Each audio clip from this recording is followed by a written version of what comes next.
Agricultura presenta Entre Chile, España y el Mundo. Una hora de conversación sobre la historia y el presente en común entre ambos países. Junto a la periodista chilena radicada en España, Carolina Zúñiga. Cada fin de semana un análisis de nuestro intercambio económico, social y cultural. Entre Chile, España y el Mundo. Estamos al aire, ¿cómo estáis? Muy bienvenidos. Soy Carolina Paz Zúñiga y vamos a comenzar un nuevo capítulo desde España para el Mundo, aquí desde Capital Radio 103.2 FM para toda España y también allí en Chile, Radio Agricultura 92.1 FM. También nos pueden ver otro día, si no es posible el domingo, cuando estamos aquí cada tarde acompañándoles por YouTube, ambos canales de YouTube de ambas radios, Chile, España, estamos conectados y pueden revisar el programa y darnos su opinión, lo que sea. Y también estamos conectados con el mundo global. Tenemos hoy un gran invitado en nuestro programa de conversación multidisciplinar. Es chileno, ha estado por aquí en Europa, en España, trabajando en distintas misiones, ¿no? Con la Universidad de los Andes de Chile y también, bueno, todo lo que se puede aportar, ¿no? Nuestros invitados son siempre, con su experiencia, nos dan una visión interesante. Tenemos a Cristian Pizarro, editor adjunto emblemático del diario El Mercurio, uno de los diarios más prestigiosos de Chile, yo diría que uno de los más importantes, ¿no? Medios de comunicación, periodismo chileno, periodismo latinoamericano. Vamos a conversar de actualidad, del rol de la prensa, los desafíos de informar en este tiempo de cambio que se viene para nuestro país y también para América Latina. Cristian Pizarro, qué honor tenerte aquí, muchas gracias. Bueno, muchas gracias a ti, Carolina, por la invitación. Yo muy honrado también de estar aquí en los estudios de Capital Radio y por intermedio de ustedes con los oyentes de Radio Agricultura en Chile. ¿Cómo estás? Cuéntanos, ¿qué andas haciendo por España, por Europa? ¿Cuál ha sido tu misión? Como eres académico de la Universidad de los Andes también. Bueno, esa fue la razón por la que vine a fines del mes de enero con un grupo de alumnos de un máster que yo dirijo en Santiago. Es un máster en estudios políticos y económicos que imparte la Universidad de los Andes, y este máster tiene dentro de sus alumnos a un grupo de periodistas. Uh-huh. No son solo periodistas, pero aproximadamente un tercio de quienes cursan el máster son periodistas que tienen una particularidad, y es ser periodistas que trabajan en medios de comunicación. Son seleccionados, ¿cierto?, en base a ese requisito de ingreso. O sea, han estudiado los 5 años de carrera y luego han hecho...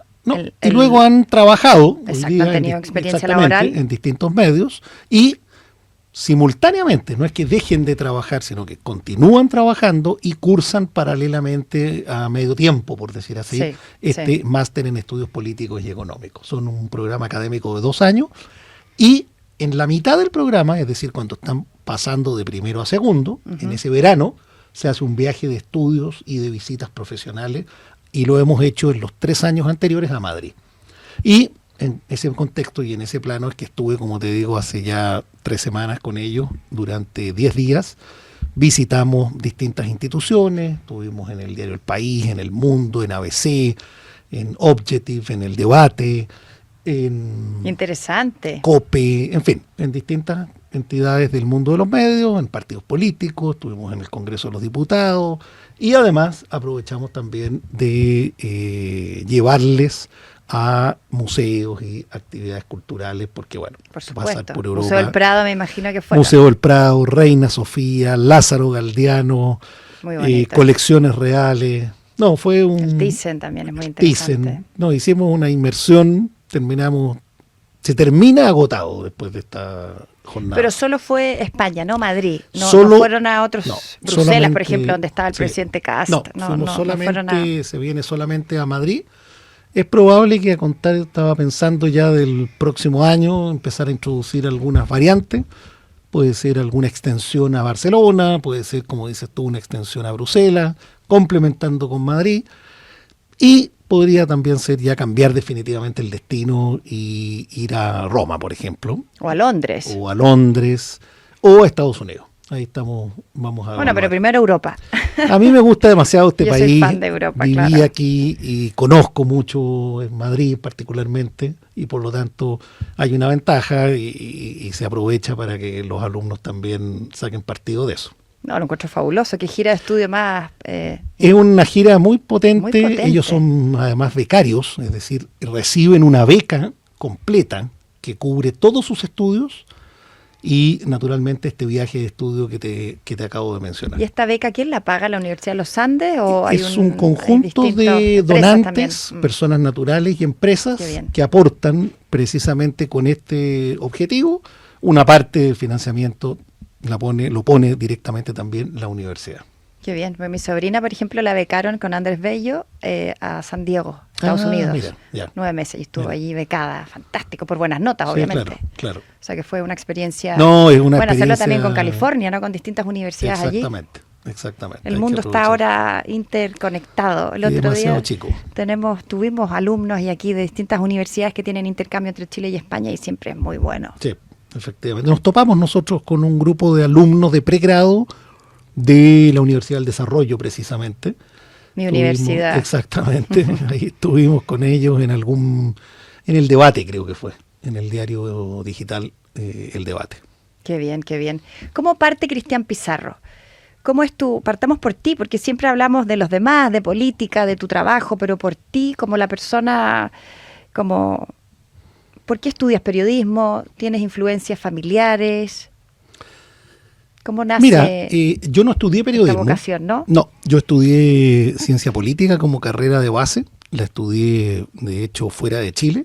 Partí estudiando Derecho en Chile, 3 años, Muy bien. sabiendo que no quería estudiar Derecho. ¿Te lo impusieron? En parte, sí, me lo impusieron familiarmente, pero ya en tercero me rebelé y me fui de la Dijiste, no me universidad. gusta. Me iba bien, tenía buenas notas, pero claro, la carrera empieza a ser demasiado técnica y demasiado jurídica como Legal, corresponde. sí, Y sí. ya a la altura de tercero, entonces habían desaparecido todas las asignaturas de historia, de derecho político, de derecho internacional, y ya estábamos en el derecho comercial, en el tributario, en el administrativo, Eso ya no te gustaba. puro código. Mm. Me retiré y ahí, bueno, es larga el cuento, pero finalmente terminé en Estados Unidos estudiando el bachelor en ciencia política. Y bueno, después de eso yo ya volví a Chile y siempre lo mío fue el mundo de las comunicaciones, era lo que me gustaba. De hecho, en estos estudios de ciencia política me orienté mucho en cuanto a la toma de asignaturas en eso. Durante esos 3 años que te cuento en la carrera en Derecho en la Católica de Valparaíso, porque yo soy viñamarino. Ah, mira. Entonces, esto ocurrió allá, en el litoral. Qué bonito. Y bueno, fundé una revista, es decir, busqué la manera de satisfacer esta vocación periodística. ¿Cómo se y- llamaba la revista? Opinión. Opinión. Llegó a tener 15, 20 números. En fin, fue una experiencia bien interesante que me permitió drogarme, como digo yo, y anestesiar mi vocación, digamos, más bien desarrollar mi vocación y anestesiar los estudios de Derecho que se me hacían tan a contrapelo. Claro, pero más difícil. Y después cuando volví a Pero Chile... fíjate que en periodismo tienes la malla curricular, Sí. está Derecho, está Ciencias Políticas. Exactamente. Todos esos ramos. Y cuando volví a Chile empecé a colaborar en Artes y Letras del Mercurio. Estaba de editor en aquellos años, un destacado intelectual chileno, hoy día presidente de la Academia Chilena de Ciencias Políticas y Morales, Jaime Antúnez. Él era el editor del cuerpo cultural del Mercurio. Y empecé a hacer pequeñas entrevistas, pequeños y breves comentarios de libros y cosas de ese tipo. Y te encantaba, ¿no? Estabas en tu... Sí, me gustaba mucho. Reconozco que estaba encontrándome con mi verdadero yo. ¿eh? Y bueno, y después ya mi vida profesional tomó otros caminos, me dediqué un poco a la actividad más política, si tú quieres. Por eso, siempre ligado a la política, ¿no? Ligado a la política. Tiene sí. que ver con ciencias Sí, políticas, La que fue lo que política ha sido estudiaste. una suerte de denominador común. De hecho, el periodismo que he ejercido la mayor parte de mi vida ha sido periodismo político. Algo de periodismo económico, pero principalmente político. Trabajé ahí algunos años, no pocos, 3 años hasta el día de su asesinato con Jaime Guzmán, como su jefe de gabinete, antes de que iniciara la campaña a senador. durante la campaña y su primer año como senador en el Congreso, hasta ese fatídico 1 de abril, que no se me va a olvidar nunca en la vida. Qué terrible lo que pasó, fue... No, dramático. Las nuevas generaciones que no lo saben. Sí. Un senador de la República, elegido, ¿cierto?, en democracia, asesinado brutalmente por un comando terrorista a la salida de la Universidad Católica del Campus Oriente. En plena luz de día. A las 6 de la tarde. A las 6 de la tarde, a las 7:30. Tú habrías estado seguramente antes con él, horas antes. No, yo iba a estar inmediatamente después, lo estaba esperando, de hecho, en su oficina, en la sede del partido, digamos, en la UDI, ahí en la calle Suecia, en Providencia, 286, porque Jaime tenía, al día siguiente daba un discurso en el Senado, que me había pedido que le preparara algunas cosas, y a las 7 de la tarde, es decir, terminada su clase, porque él venía saliendo a hacer clase, tenía una reunión de la Comisión Política de la UDI. Entonces habíamos quedado de juntarnos en la oficina. Yo estaba ahí, digamos, esperándolo a las 6, ponte tú 6:30, y él revisaba lo que habíamos preparado, lo que yo le había preparado, y después se iba a la Comisión Política y ya nos encontrábamos al día siguiente para irnos a Viña, a Valparaíso. Al Congreso. Claro. Y ahí es donde él tenía que pronunciar este discurso. Era un discurso normal, no tenía ninguna trascendencia especial, ¿cierto? Pero fue el último. Y bueno, naturalmente no llegó a ese encuentro. Y a las 6 de la tarde o un poco antes, estando yo en la oficina de él, escucho unos gritos brutales dentro de la casona esta de la UDI de Suecia. Y recuerdo que los gritos eran: asesinaron, mataron, hirieron a Jaime. Esto era lo que se escuchaba. Uno abre la puerta y bueno, había un alboroto tremendo, se lo llevaron al hospital militar. Estaba al lado. Que estaba al lado, exactamente. Y de ahí algunos de los que estábamos en Suecia, Pablo Longueira, Juan Antonio Coloma y algunos otros, partimos raudamente al hospital. Bueno, y ahí a los media hora, a las 45, 50 minutos, a pesar de que lo estaban operando para extraerle las balas y todo. ¡Qué barbaridad! Falleció en el quirófano, digamos, es decir, no resistió finalmente la operación. Tenía 2 impactos o 3 de bala, uno en el pulmón, otro en el estómago y otro en el hombro. Y Jaime era una persona de salud más bien frágil, de contextura física más bien frágil. Delgadito. Entonces, claro, no era un hombre deportista y todo eso claramente no contribuyó a que saliera, ¿cierto?, vivo de ese trance. Así que eso yo creo que para mí fue bien decisivo, probablemente de haber continuado vivo Jaime y yo trabajando con él, me habría dedicado... O sea, tú eras su brazo derecho. Para llevarle la maleta, como digo yo, porque no, era pero todo el tema comunicacional, claro, joven, muy importante. Tenía que organizarle un poco la agenda, esa era la tarea.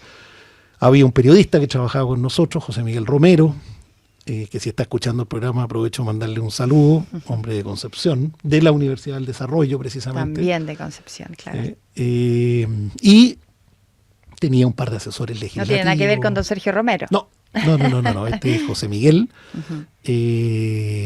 No, nada que ver con el ex embajador en Pero estas cosas, este episodio como que te cambió un poco porque Kass, justamente ahora que ha estado de gira por Europa, por Bruselas, ¿no? Ha estado en distintas, como reuniéndose con los de la derecha, que eso se notó, ¿no? Y está muy bien. Mencionó a Jaime Guzmán. Sí, en ese seminario en Bruselas, efectivamente. En el foro lo mencionó. Bueno, José Antonio, el presidente electo, hay que denominarlo respetuosamente ahora. Que a poquito. Era naturalmente muy cercano a Jaime, alumno de Jaime, alumno bastante predilecto, aun cuando yo creo que en la época que yo trabajé con Jaime, claro, José Antonio ya había salido de la universidad, pero mantenía mucho contacto y se veían y estuvimos varias veces juntos. Siempre él, me refiero al presidente electo, muy vinculado a la actividad universitaria, a pesar de que ya había concluido, ya estaba titulado, yo creo él, pero siempre muy vinculado al movimiento gremial. Esa era como la tarea que José Antonio desarrollaba en esos años, haber tenido la edad que tenía yo, si tenemos más o menos la misma edad, es decir, unos 26. En esa época. Sí, 27, 26 años. Así que bueno, esa fue se le echa mucho de menos a Jaime. Uno era un hombre, permíteme que haga un pequeño recuerdo, un hombre de una inteligencia extraordinaria, ciertamente. Brillante, yo creo, ¿no? Brillante, un gran polemista, un gran argumentador, un tipo con una capacidad para ordenar ideas como pocos he conocido en mi vida, pero además una persona muy humana, muy humana, cercana. muy cercana, muy preocupado de los individuos, de sus amigos, de sus colaboradores, de sus alumnos, de quienes trabajaban en política con él. En fin, podría contar tantas cosas que reflejan y reafirman, como te digo. Por ejemplo, una anécdota que ilustra, creo, bien esto. Una semana antes de que asesinaran a Jaime, y lo recuerdo exactamente porque fue justo el lunes anterior, es que esas cosas no se olvidan si yo trabajas con él. me había venido, ¿cierto?, como todas las semanas de Viña, el día lunes, en la mañana, temprano. Al Congreso. No, me había ido a Santiago, porque yo tenía a mis padres en Viña, entonces viajé a Santiago ese día lunes, y ese lunes en la noche, que es el lunes anterior al asesinato, se me ocurre ir a ver a un amigo, dejo el auto estacionado en la puerta del edificio, y esas cosas, bueno, de joven, imprudente, dejo adentro del auto un bolso, ropa. Se veía a la vista. Es decir, era Ya. una invitación a que a uno le robaran.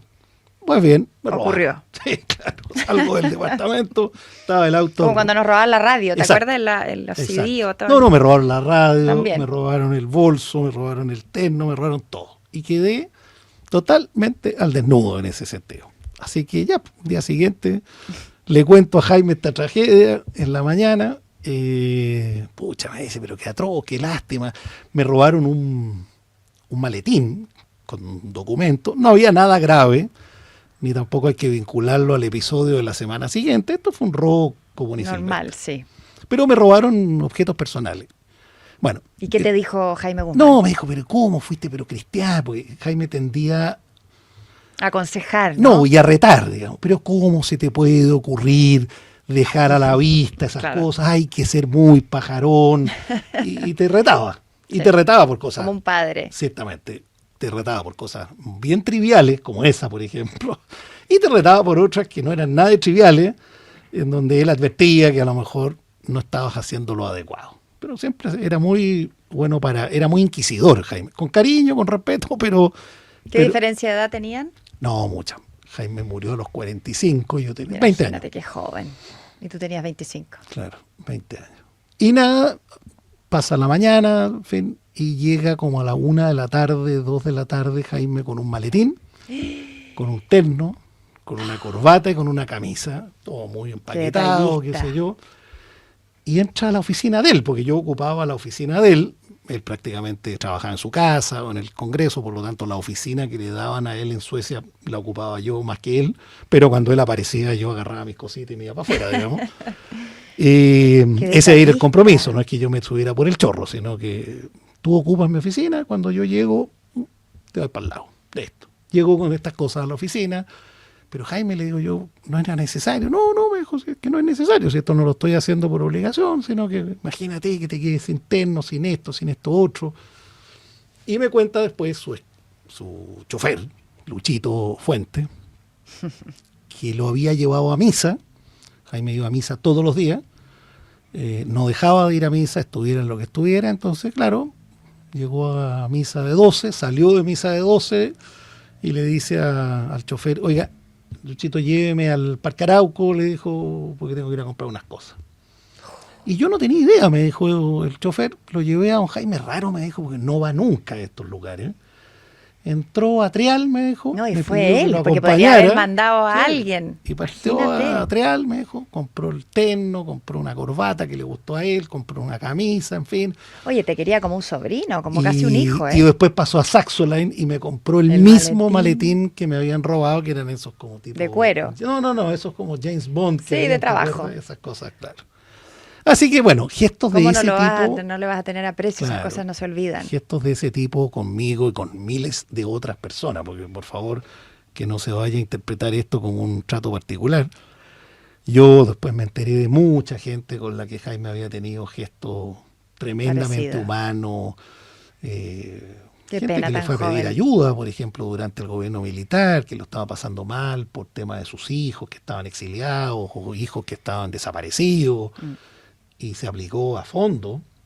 Y de ahí, por ejemplo, sus grandes desavenencias con la DINA, con Manuel Contreras y con todos los órganos represivos del gobierno militar, porque claro, él intercedió por muchísima gente y cuidó a mucha gente. Entonces, bueno, con esto lo que quiero decirte es más bien que un hombre con una calidad humana que pocos conocieron. Jaime, uno con Guzmán se queda en la esfera pública, el polemista, el senador, el ideólogo, el fundador de la UDI. Bueno, eso fue, sí, sin duda. Pero además de esto, un gran amigo de sus amigos, hombre de muchas amigas, además. Qué Jaime, bien, me gusta Jaime era eso un hombre también. de mucha amistad era muy amigo, por ejemplo, de las señoras de Pablo Longueira, de Juan Antonio Coloma, de Andrés Chadwick. Qué bien. Muy amigo. Viajaban juntos, de hecho. Es que eso en Chile como que no es muy bien visto por el machismo que hay, ¿no? Claro. Como que no puede ser amigo de las mujeres. Jaime era muy amigo, tenía compañeras de curso de la época universitaria de él.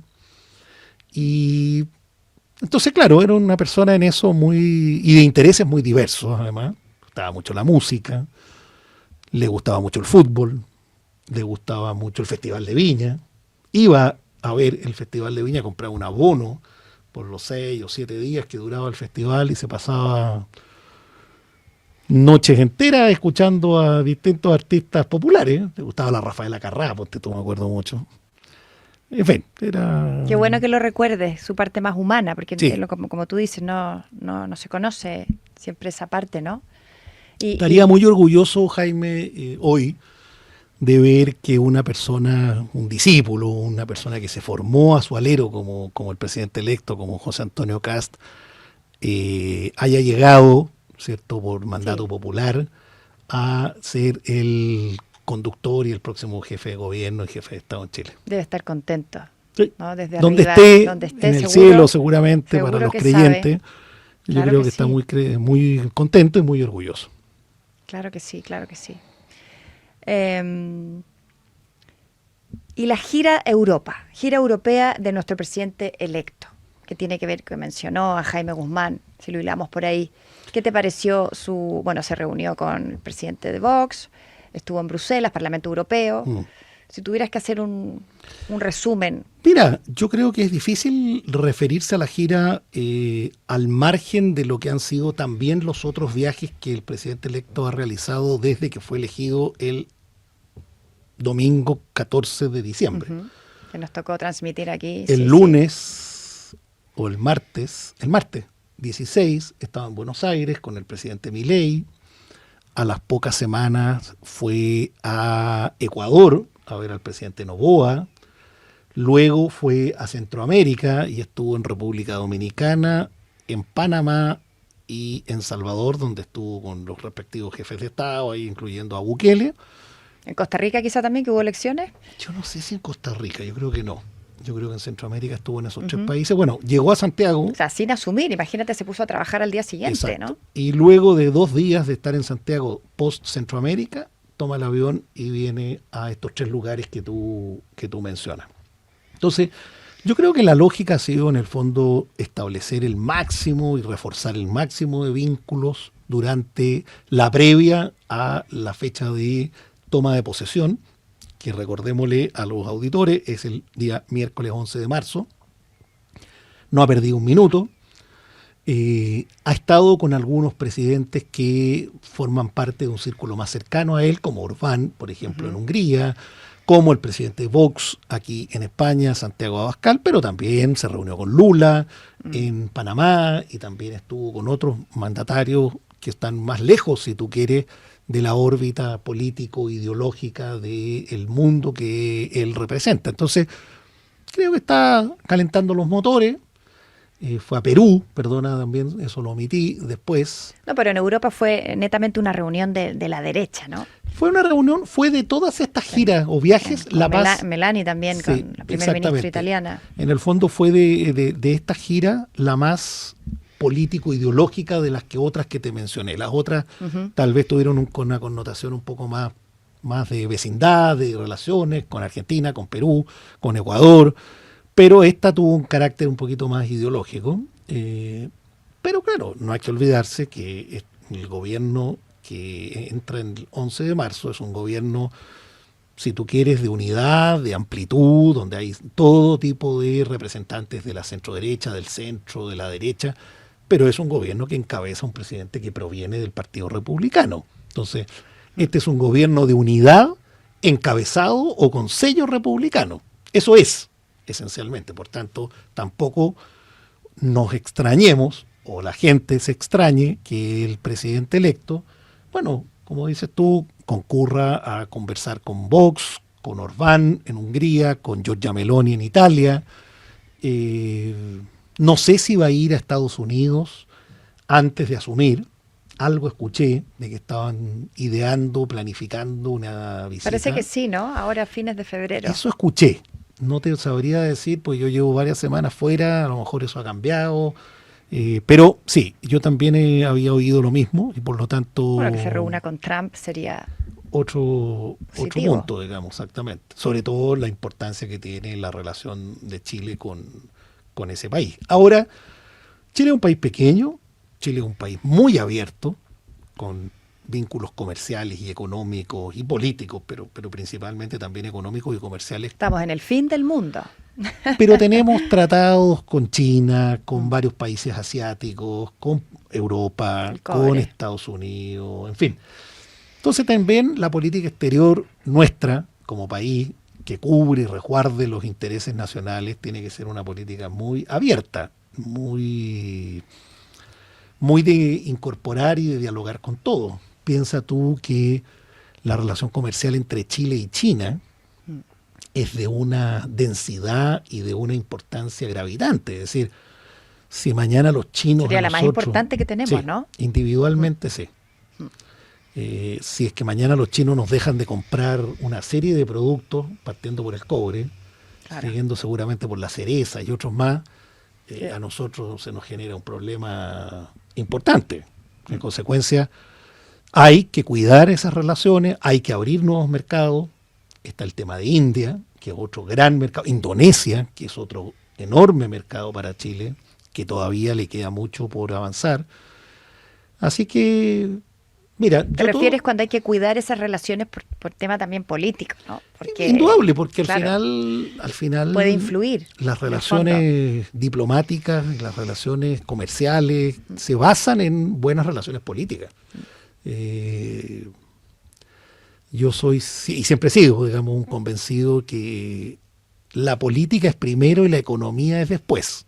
Es decir, la economía no es la que la lleva, sino que si es que las cosas no están insertas en un contexto políticamente adecuado, esas relaciones comerciales no vuelan, no son sostenibles ni perdurables en el tiempo. Nosotros con China tenemos, por ejemplo, relaciones desde muchísimos años.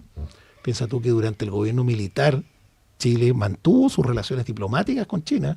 China tenía embajador y Chile embajador allá, a pesar de las diferencias que podían existir entre los dos regímenes.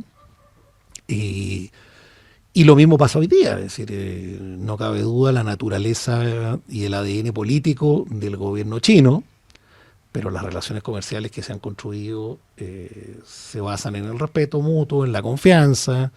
Chile tendrá que decir las cosas que no le parezcan en los momentos y en los foros y en los lugares que correspondan, pero tampoco Chile es, en mi opinión, esto es una opinión muy personal, tampoco es el defensor de la humanidad. Por algo existen las instancias multilaterales, las Naciones Unidas y otras, en donde uno podrá hacer valer los reparos el día de mañana a ciertas conductas que unos u otros gobiernos puedan. Pero la relación, yo creo que con países como los que te menciono, India, por ejemplo, e Indonesia, son dos países que hay que mirarlos con mucha atención, Con lupa. Y con mucho cuidado, porque creo que ahí se le abren oportunidades grandes a los productos chilenos. Vamos a una pausa comercial, nos separamos un segundito. Cristian, ya volvemos.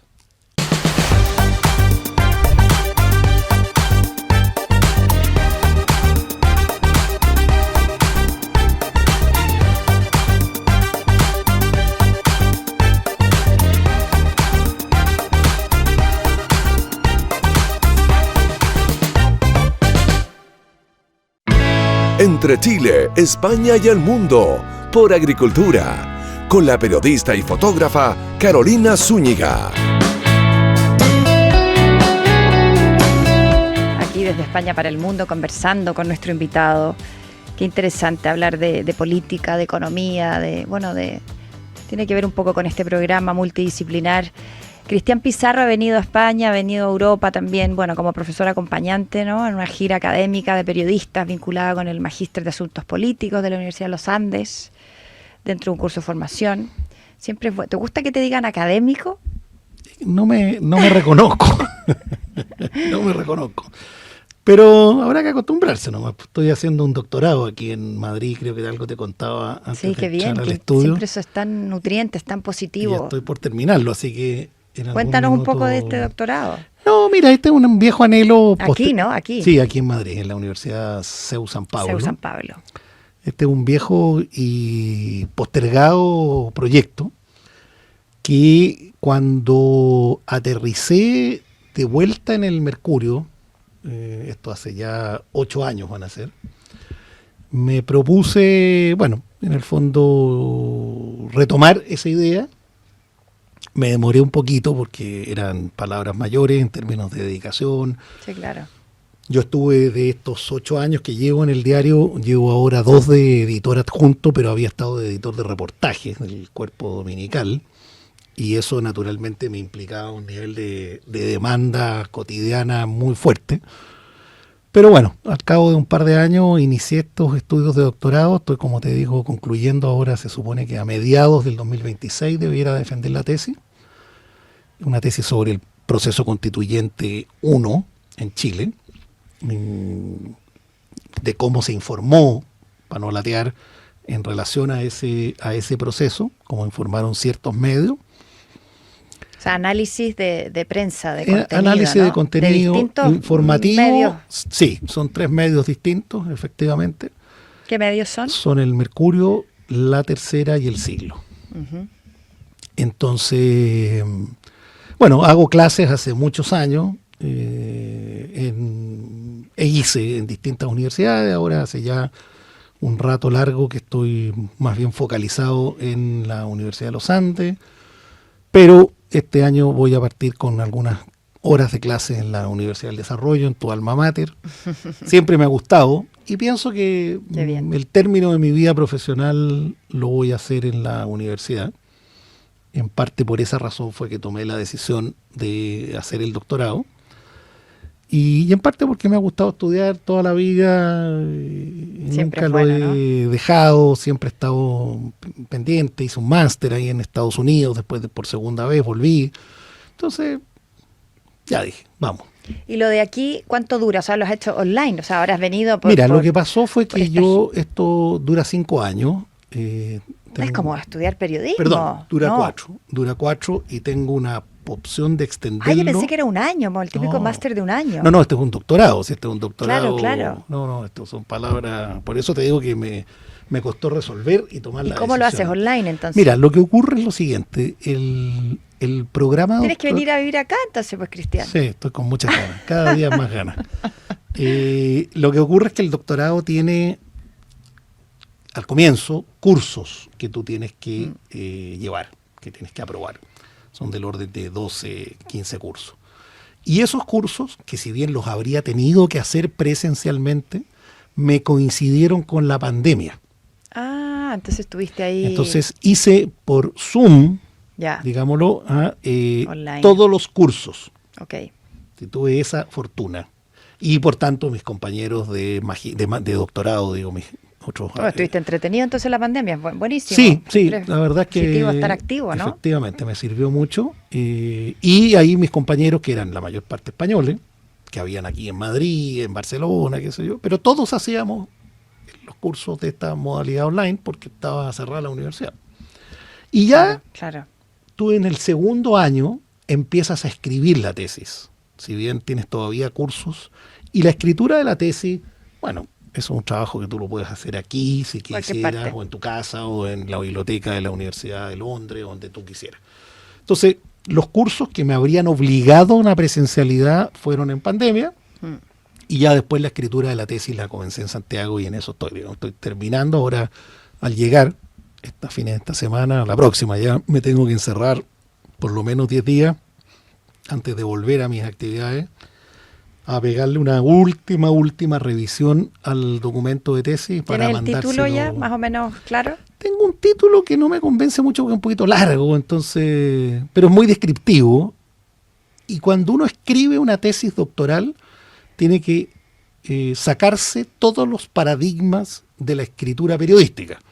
Entonces el título tiene que ser descriptivo, más que impactante, y como tú vas construyendo tus capítulos y tus argumentos, es como que te enseñaran, Carolina, a escribir de nuevo. ¿Me entiendes? Porque uno suele escribir en el formato periodístico de una manera... El título, la bajada, el pirámide epígrafe. invertida, si tú Sí, quieres, claro. qué sé yo, si el formato ya fuera más arreportajado, es una historia. No, esto no es una historia, esto es una tesis donde tú tienes argumentos, los argumentos tienen que estar apoyados por hechos, los hechos tienen que estar probados Sí, claro. metodológicamente, de ahí se tienen que extraer conclusiones, pero tú no puedes concluir cosas Si que no no has- probaste. Claro. ¿Me entiendes? Entonces, bueno, pero usted saca la conclusión de que Sin saber. el diario A dijo tal cosa, pero ¿en dónde está en su tesis esto?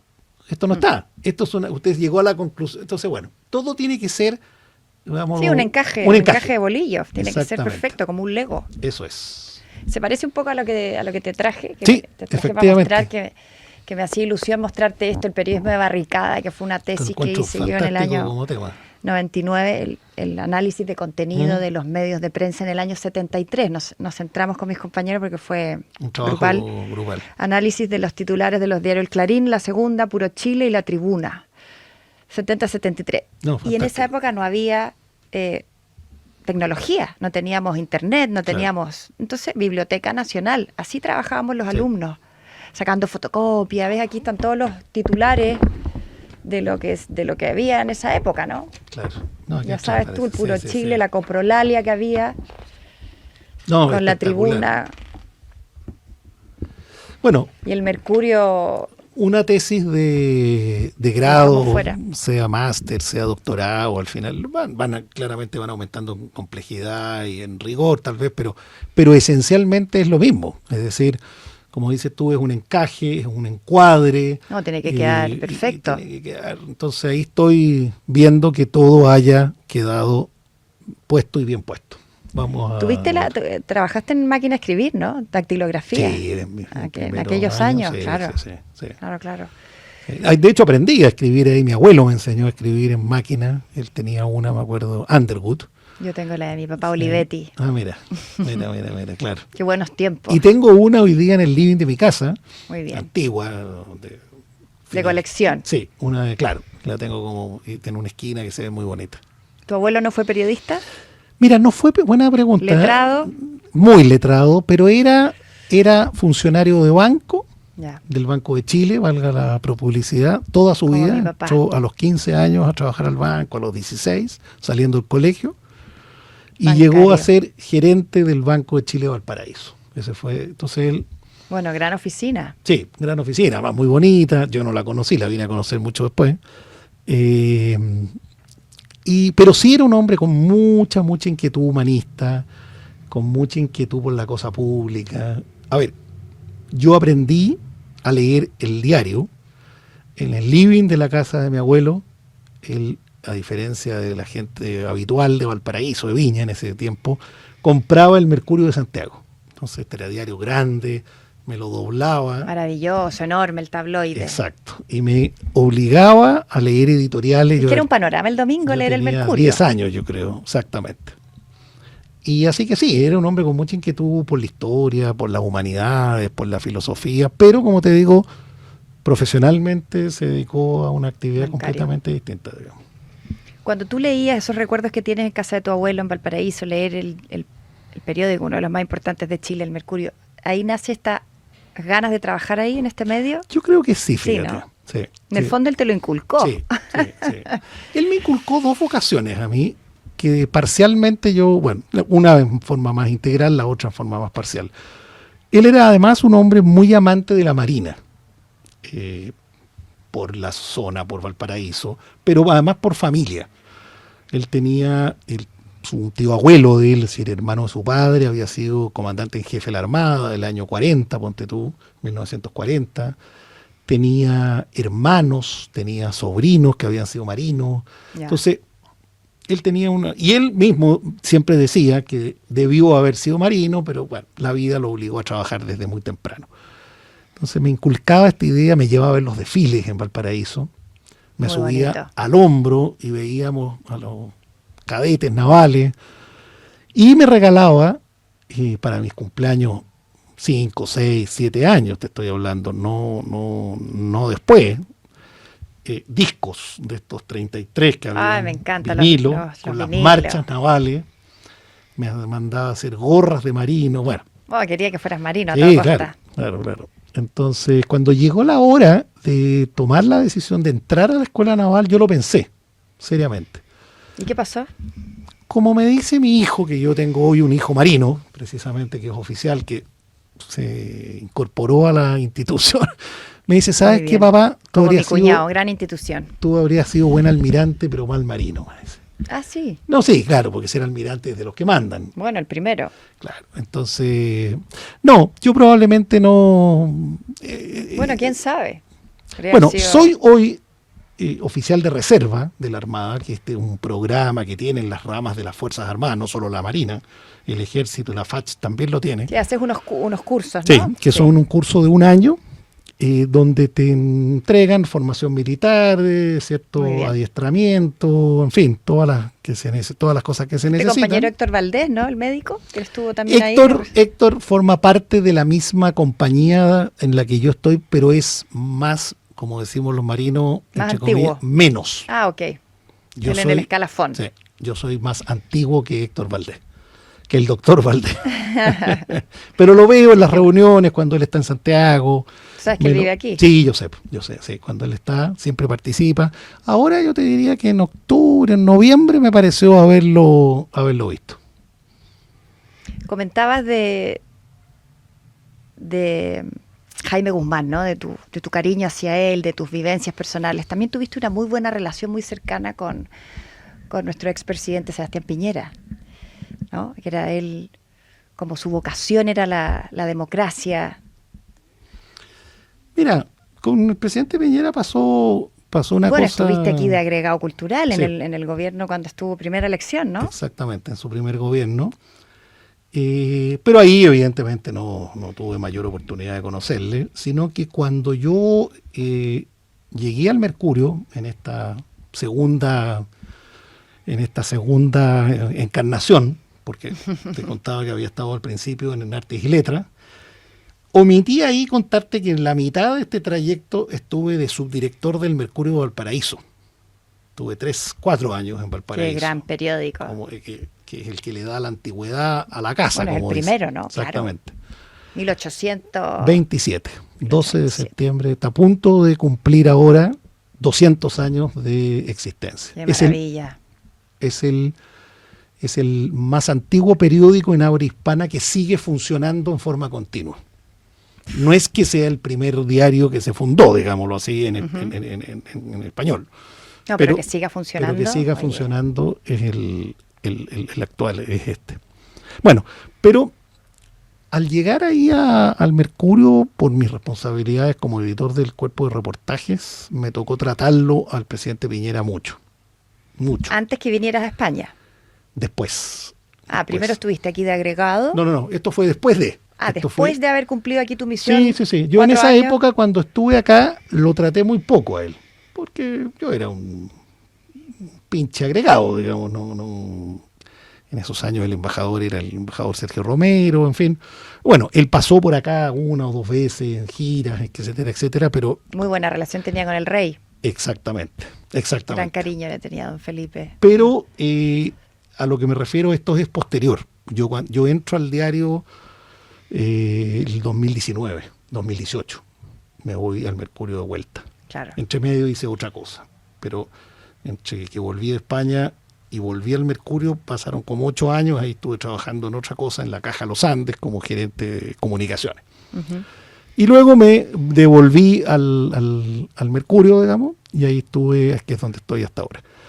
Y al comienzo, como te digo, llegué a ser ahí el editor de reportaje, y en el marco de esa función me tocó tratarlo bastante. Y nada, tengo los mejores recuerdos, siempre fue muy deferente, muy cariñoso conmigo. Cada vez que le pedimos una entrevista la dio, sabía jugar, en el sentido de que sabía llevarse bien, ¿no? Era franco, era directo, contestaba, te decía las cosas que no le gustaban, sabía, nunca pidió, por ejemplo, que se le mandara una entrevista después de realizada para revisarla. En plan, como para editar eso. No, nunca pidió, oye, adelántenme el título, por dónde viene, jamás. Eso es ser un hombre seguro, ¿no? Sabía seguro lo que contestaba, sí, tú te enfrentabas a la entrevista con él, estaba con sus cuadernos, sus apuntes, sus datos. Pero más allá de los momentos en que tuve oportunidad de entrevistarlo yo o alguno de las personas que trabajaba conmigo, tuve varias ocasiones que le fui a ver para conversar un poco en off, si tú quieres. Y en ese contexto son tal vez las mejores conversaciones, porque ahí se soltaba, porque sí, claro, ahí decía más cosas, contaba. Y de hecho, y te cierro con esto, el presidente Piñera fallece, si yo mal no recuerdo, febrero, hace poco, en 6 de febrero, claro, por ahí se cumplió 2 años.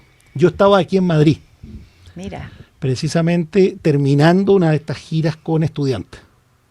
Y esa misma generación de chicos con los que yo había venido, que de chicos ya tienen poco, habían estado con él a instancias de una petición que yo le había hecho a comienzos de enero. O sea, habían visitado al presidente, sí, digamos. No siendo presidente, porque él ya estaba fuera de la moneda. En calidad de alumnos, cuando él era... expresidente. Claro, y nos recibió, claro, en su oficina, y estuvimos con él 1 hora y media.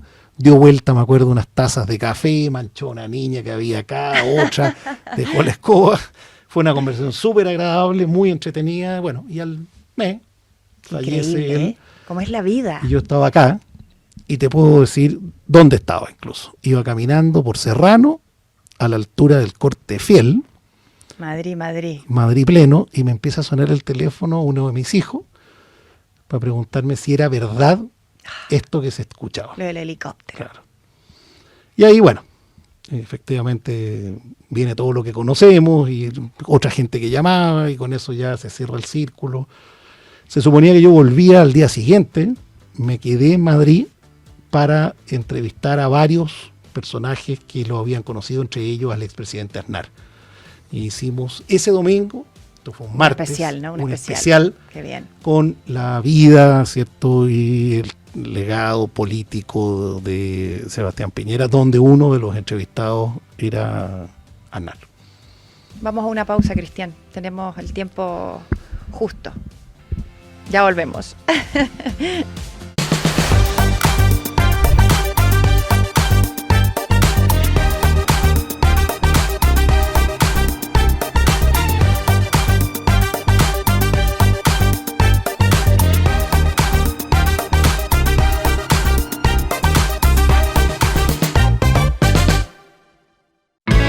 Entre Chile, España y el mundo, por Agricultura, con la periodista y fotógrafa Carolina Zúñiga.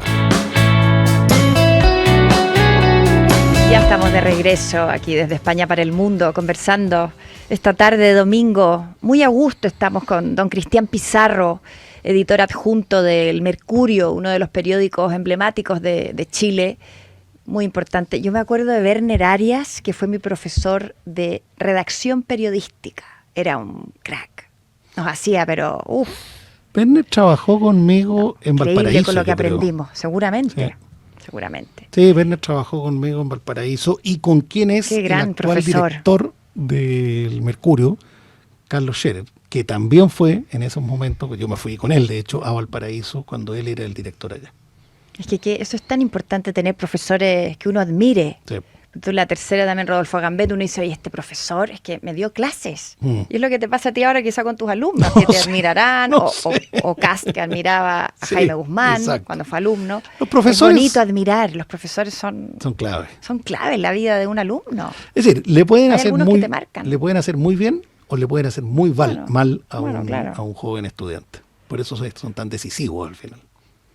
En tu rol como editor periodístico, ¿cómo crees que va a ser la relación ahora con el nuevo gobierno? ¿Más cercana? ¿La relación de los medios, dices tú? De los medios de comunicación con el gabinete, con el gobierno. Yo lo veo bien, ¿no? No sé. Estas cosas siempre... yo creo que estas cosas siempre parten en general bien. A ver, toda comparación puede resultar odiosa, o inadecuada. Pensemos en hace 4 años, cuando se estaba produciendo esta misma transición entre la salida de Piñera y la entrada del presidente Boric. Había, no sé si te acuerdas, lo que llamaban la Boric manía. Sí. Todos enamorados de Boric, todos le llevaban, me acuerdo, a la moneda chica, como le denominaban, le llevaban niños, se sacaba fotos en las calles, había una cosa brutal. Pero la realidad se encarga de hacernos ver a todos, al gobierno, a los gobiernos entrantes, a los ministros, a los medios, de que, empiezan a pasar cosas, los medios tienen una tarea de ir fiscalizando las labores de quienes gerentean, administran el poder.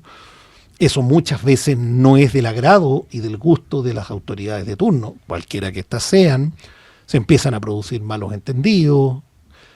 En consecuencia, no es que esté presagiando que eso vaya a acontecer, pero sí me parece que las cosas se van a situar en un plano de mayor cotidianidad, van a empezar a haber problemas, crisis, van a haber respuestas más favorables y otras menos de autoridades.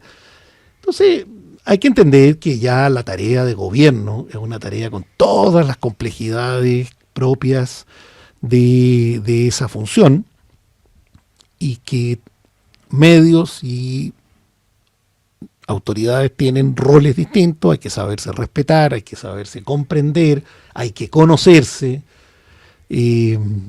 porque de alguna manera, Carolina, a mí me parece que en estos periodos de interregno, como se dice, de transición, se viven verdaderas lunas de miel.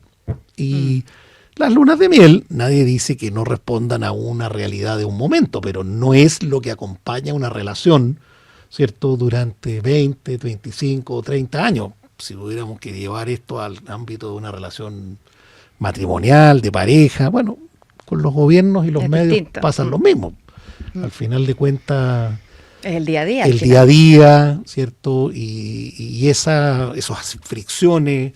Entonces, creo, para contestar tu pregunta... Eso tiene que ver con la manipulación, o sea, el color político de cada medio, ¿no? Cada medio de comunicación tiene un color.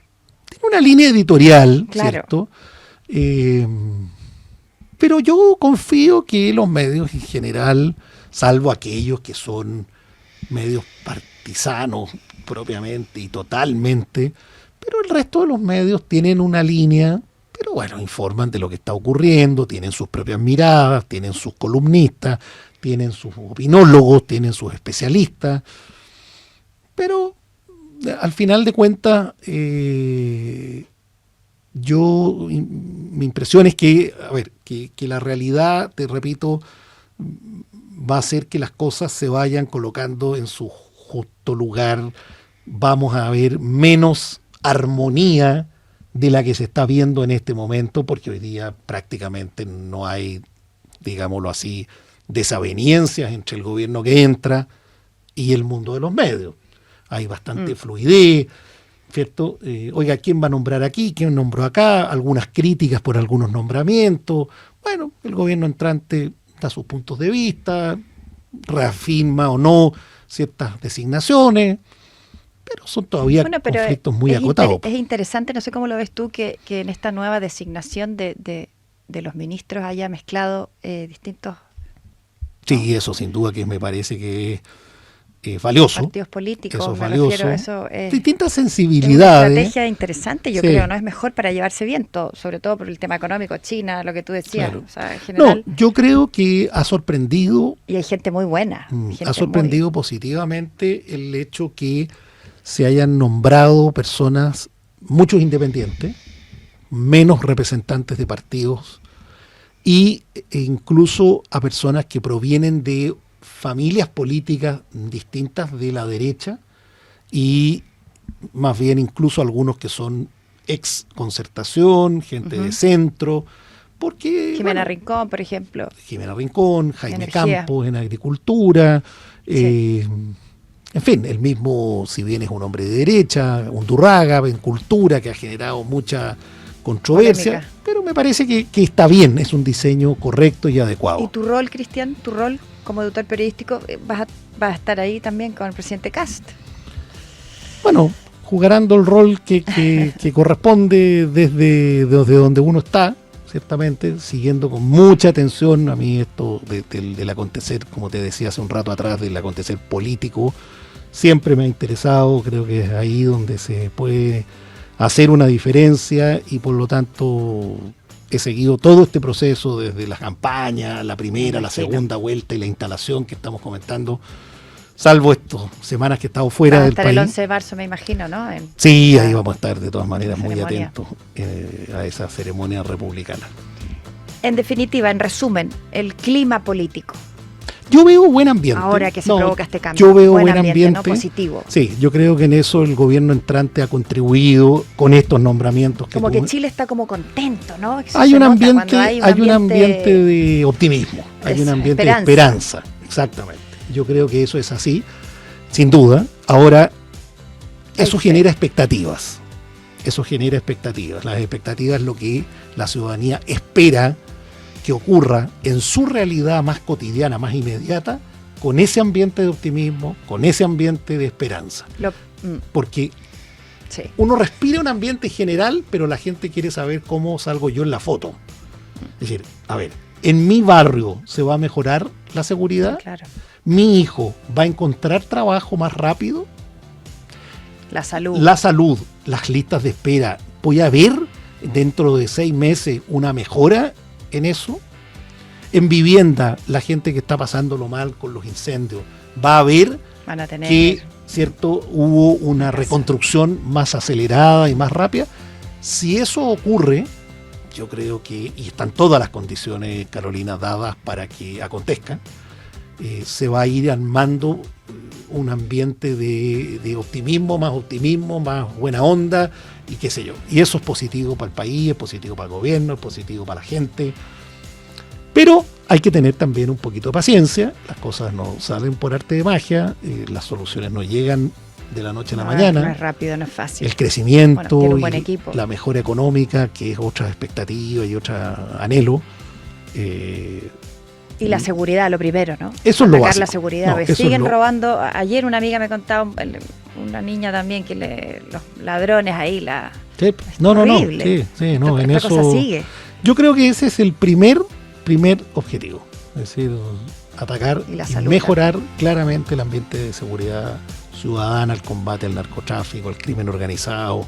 Pero también eso lo ha dicho el gobierno, el presidente del gobierno entrante, el presidente electo, así que, bueno, creo yo Vamos que a esperar con fe. A esperar con fe, exactamente. Exacto. Mensaje final, don Cristian Pizarro. Algo que quieras decir o algún sueño que tengas.